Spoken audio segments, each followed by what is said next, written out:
Okay, Matt, welcome. Hi, how you doing? Yeah, good. Basically, we're just gonna do a warm up before we're gonna start the episode. Then what it is, I do like a warm up with people for about street self defense, and then like with people like yourself, quite experienced in that area. I like to talk about the opinion about in general street self defense for people that don't know how to go about that stuff. Then what it is, just think about obviously your huge experience in that area. The idea of what you would do on the street when you come along a dangerous situation. And we can go from just having an argument with someone to having some things appearing like knives or whatever. And that's based on the UK, I would say, law and UK environment as well, because that's where we are and that's what people would like to know. Then how do you think, like, if you can talk me through from your own experience, if you had, maybe you had some situations or basically how you would go about that kind of situation on a way of defending yourself on the street? Well, I think the best thing to do is start right at the very beginning, isn't it? Which is one of the most underused and underlooked things when it comes to that is just basic common sense. I find it fascinating that you see a lot of these situations that people find themselves in, and it could have easily been avoided just with a little bit of common sense. You know, don't go there, don't do it, don't say that, don't poke the bear, kind of thing. So that's the first and foremost: is make better decisions. Straightforward enough. I think we can all be a lot safer by doing that. It's a very simplistic answer, but that's the first and foremost. If you're talking about weapons and stuff, then that's obviously a whole different animal. There's working security for many, many years. Obviously, I've been exposed to elements of that, and I've been attacked with various objects over the years. And I jokingly say I must have the face for it. But yeah, the work involved, unfortunately, dealing with violence and violent people. And so you sort of come across that. I mean, again, when I'm teaching it to people, then we talk about the obvious run away. Everyone says run away. The problem with that is it's such a lazy answer. If I'm pushing my 18-month-old child down through the park in a buggy, what am I going to do? Just, see ya and run off. Same if I've got my 80-year-old grandmother who's tottering along on her frame. There are instances where you can't just run away. So that's a bit of an easy answer. But obviously, if that's a viable option, do that. And then when you look at it from there, then it's a hierarchy of what you're going to do. So you want to look at things like using the environment, creating space, finding an equalizer. And what I mean by that is something that is going to negate the blade. So as an example of that, if you've got a knife and I pick up this chair, who's actually got the better weapon at this point? Well, it'll be me with the chair. So, you can use things that you have, bags, clothing, that sort of thing.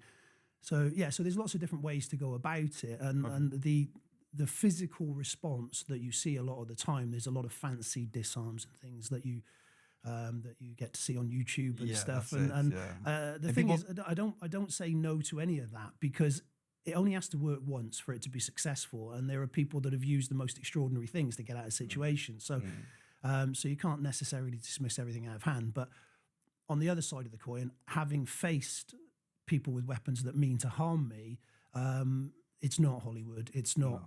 Oh, I've been looking forward to this. I've been practicing. I'm really happy. It's not that at all. It's blooming scary. So, it's more like a life or death situation. Yeah, it's genuinely scary. Yeah, and anyone that isn't scared, you'd have to question their sort of mental capacity because it is not a pleasant experience, and it's one that I've been lucky to come out the other side unscathed for the most part. And so, it's not something I'd caught. Then on this right now, what you talking about your own experience, what was the most memorable experience you had with, let's say, just a situation of someone just coming across being aggressive, and then you just overcome that, let's say, did you have anything having your family members next to you or people close to you? And then the second, let's go with someone having, let's say, a knife, if the most memorable, if you can just talk. Yeah, so one that sticks in my mind, and I wrote about this in my first book, and that was basically the reason why I gave up security completely, because I'd been doing it for years, and I quite enjoyed the work, and it was a great way to test your knowledge, that sort of thing, right? So, but I'd been doing it for a long time, and I'd had a lot of close scrapes, and I wasn't getting any younger, and I've used up a few of my lives, let's put it like that. And there was a young guy in the club that I was running, and I was head doorman there. and he'd been accused of stealing off students. And when I confronted him about that, he actually threatened these students that he was going to stab them. So at that point, obviously, he had to leave the club, so I had to throw him out. So I physically dragged him out, and he went off, and he came back about 2 minutes later with a broken beer bottle and tried to hit me with it and tried to stab me with it. And I managed to deflect that and fend that off. We were in the centre of Bristol at the time, so and usually there happened to be a couple of police officers relatively close, and they came charging over, and they chased him around for a bit, and it was all a bit sort of Keystone Cops, bless them. And then more police arrived, and eventually they manhandled him to the ground. But he assaulted these police officers on the way as well, and he didn't go quietly into the night. And it was all a bit of a to-do. But it was fine. It was, they took him off, right? But he absolutely tried to glass me and bottle my head open, right? The only reason he didn't is because I managed to avoid it quickly enough. Anyway, the next day I was working at the university doing an event up there, and my phone rang, and I answered it, and it was the police, and they said they'd let this guy off with a warning. So obviously I was a bit confused about that, and I said, that doesn't sound right. I said, are you sure you're talking about the same person? And they said, yes, it's a first offence, he's very sorry, so we've let him go with a warning.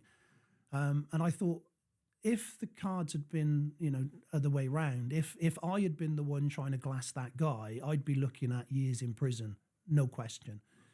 And so that was it then for me. That was my, the final straw in my security, because I thought I was lucky to survive that. And how many more would I survive if I kept putting myself in that situation? So yeah, there we are. But I didn't do anything flash. I didn't do anything fancy. There was no Hollywood stunt moves, It was winter time. I was lucky, so I had a big coat on, and I just literally threw my arms up and managed to cover myself. So yeah, nothing.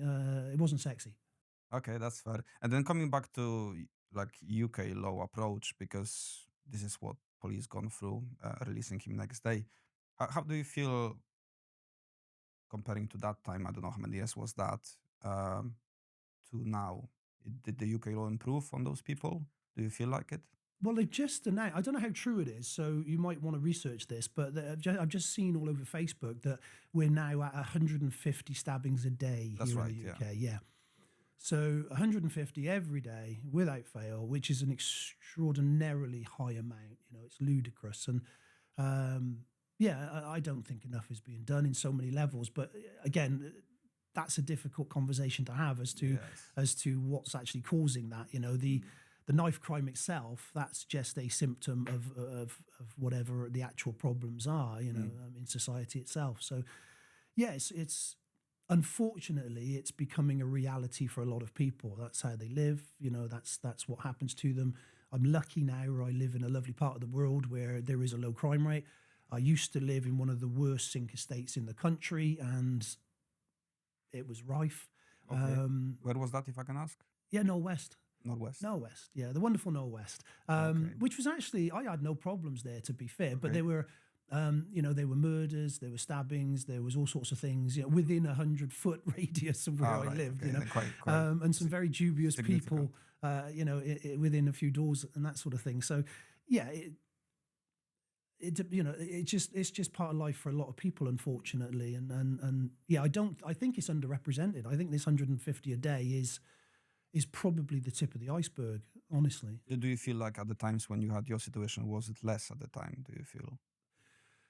That's what I'm trying to compare here, like that. Yeah, I would say there was less. It was less, again, let's not get the right numbers because, we will need to research that, but I'm just trying to, Yeah, well, you talk about my father's generation, and they were all talking about, a straightener, a one-on-one. You'd go outside the pub, you sort it out like men, and then you come back and have a pint, that sort of stuff.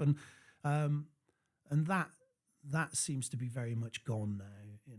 There's a lot of feral kind of stuff going on, and I don't know, because it's hard. I do believe that we are being given a picture of what's going on in the world, and that may not be accurate.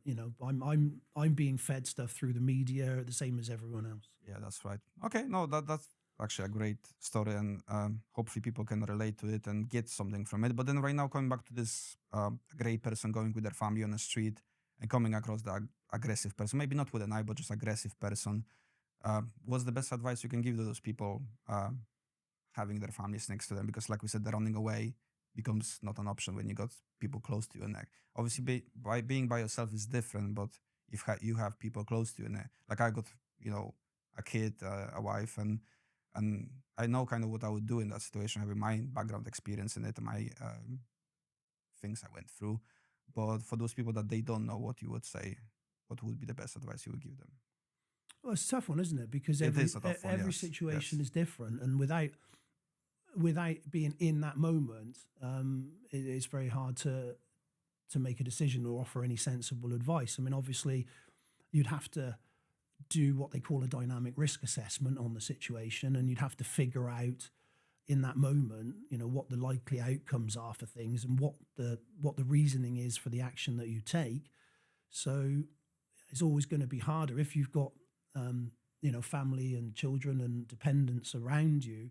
The risk is far greater. If you get it wrong, the risk is far greater. But then on the other side of the coin, there is more of a need to protect and look after. So yeah, it's a real tough one, isn't it? I mean, there was that video the other day of Eddie Hall, the world's strongest man. Yes. The beast chasing that car down the road and right. full gorilla mode. That's right. Yeah. and I got to be honest with you, from what I've seen of it, I can't blame the guy at all. We all instinctively want to protect our families, of course we do. But on the other end of the coin, if you look at that, those guys could have had weapons. Those guys could have been purposely drawing him away from the safety of his home and everything. So that could have easily gone gone south quite badly. It just so happened that it didn't. But you can't blame the guy for doing what he did. So the honest answer is I don't know. Okay. And that's interesting to see from the person so experienced like yourself. You do have a background experience, like I said, being bouncer, bodyguard, and what we're going to go through in your life story anyway soon. And it's interesting to see how you answer that question, because I do ask every guest just to see their opinion. And I'm trying to find the best way for people that don't know. Because like you said, a lot of people watch TikTok, a lot of people see all this knife defense stuff. And that's okay if you got, I wouldn't say even a teenager, because some teenagers can be rough and can be unpredictable totally more than adults, really, because of the testosterone levels they got at the moment. And people think these YouTube videos will help. And I want to show that, that's not really as it is on those YouTube videos. They are good, some of them. I'm not saying they're bad, but what I'm saying, when it comes to reality, like you said, and the fear comes in, and then you got your close people next to you, it's a different bag of story, isn't it? Yeah. I think the biggest mistake that people make, and we're all guilty of this, martial artists especially, by the way, Yeah, that's right. Is that we see the world through our version of things, through our mentality, right? So just because I wouldn't necessarily stab a stranger in the eye with a plastic fork doesn't mean that you wouldn't, right? And so therein lies the problem, because when we visualize these scenarios, we think about the bad guy, but we think about them in the way that we think about a bad guy. There are people in this world that would do absolutely horrible things without thinking about it. There are people that take great pleasure in hurting other people. There are people that actually, they get their jollies from that. And so you have to be aware that those kind of people in the world, that could be the kind of person that you're dealing with, that you're talking about. And so, it's whatever. If you take a physical action, bottom line is, that once you start down that road, you don't get to decide when it stops or how it stops. Okay, so you might win the fight, but you may knock the guy over and he cracks his head and dies, and then you're looking at court cases, maybe prison time. You're looking at your wife and family having to visit you in a jail, having to fend for themselves, and right. So it really isn't that simple. I wish it was. Up and down sports halls all over the country, we put on our special clothes and we bounce around and talk a funny language and beat up bad guys in a very cooperative manner. But it really isn't like that, unfortunately. No, it's not. No, then great. Thank you for that, Matt. That was good warm up. Then let's get to the episode, and then we're gonna go from there. Thank you. Okay. If you enjoy watching this episode, please like, subscribe, comment, and share with whoever you know.